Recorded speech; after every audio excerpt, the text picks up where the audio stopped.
Shalom, saudara yang dikasihi Tuhan. Pagi hari ini saya menyapa saudara dengan satu kebenaran firman Tuhan yang terambil dari Yeremia 29 ayatnya yang ke-7. Begini firman Tuhan. Usahakanlah kesejahteraan kota kemana kamu aku buang, dan berdoalah untuk kota itu kepada Tuhan, sebab kesejahteraannya adalah kesejahteraan. Saya berikan topik kepada kita hari ini, nias untuk kemuliaan Tuhan. Amin.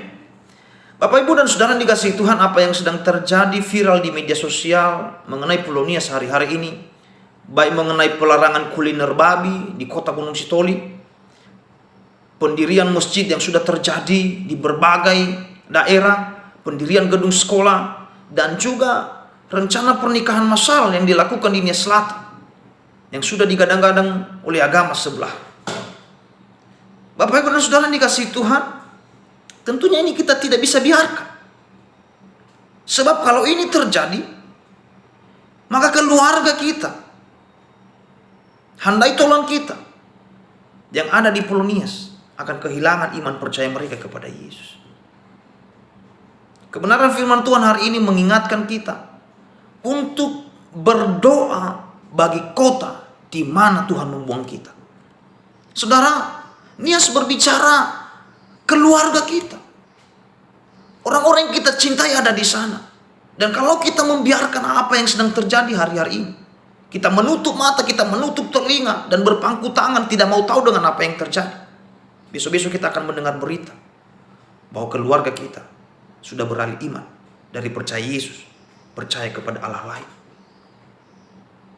Kebenaran firman Tuhan mengingatkan kita hari ini, berdoalah. Mungkin kita tidak bisa datang ke sana untuk memberitakan Injil kepada mereka, tetapi perlu kita, saudara yang dikasihi Tuhan, menaikkan doa syafaat kita untuk memenangkan Nias kembali. Saya teringat dengan satu kebenaran firman Tuhan di Kejadian 19 tentang seorang hamba Tuhan yang bersyafaat bagi Sodom dan Gomora. Seorang Abraham menaikkan doa syafaat, bahkan meminta kepada Tuhan supaya Sodom itu tidak ditunggal-balikan jika seandainya didapati ada 10 orang yang percaya kepada Tuhan di sana. Dan apa yang terjadi, saudara yang dikasihi Tuhan? Dalam kedaulatan Tuhan, Sodom dan Gomora dibumi-hanguskan karena tidak ada orang yang percaya di sana sebanyak 10 orang. Dan ini menjadi beban kita bagi Pulau Nias hari-hari ini.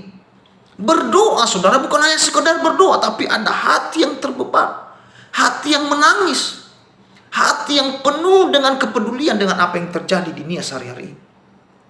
Mari kita menangkan orang-orang yang ada di Nias, yang sudah beralih iman dengan bersyafaat kepada Tuhan. Dimanapun saudara berada, saya ajak kita,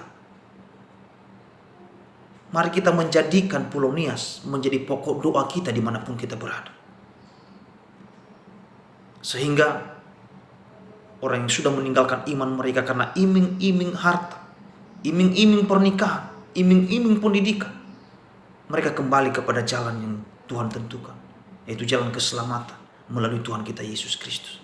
Biarlah kebenaran firman Tuhan ini memompa semangat kita kembali, sehingga saudara, isi hatinya Tuhan menjadi beban kita bersama, sehingga Nias yang kita cintai terjadi pertobatan, sehingga Nias menjadi kemuliaan Tuhan.